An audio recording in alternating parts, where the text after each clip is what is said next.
ঠাকুর শ্রী শ্রী রামকৃষ্ণ কথামৃতে বলছেন, অষ্টবন্ধন নয় অষ্টপাশ, তা থাকলেই বা তার কৃপা হলে এক মুহূর্তে অষ্টপাশ চলে যেতে পারে।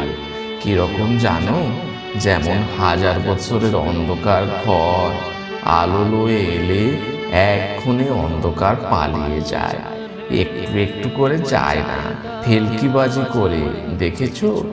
অনেক গেরো দেওয়া দড়ি একবার একটা জায়গায় বাঁধে আর একধার নিজের হাতে ধরে, ধরে দড়িটাকে 2-1 বার নাড়া দেয়, নাড়াও দেওয়া আর সব গেরো খুলেও যাওয়া। কিন্তু অন্য লোকে সেই গেরো প্রাণপণ চেষ্টা করেও খুলতে পারে নাই।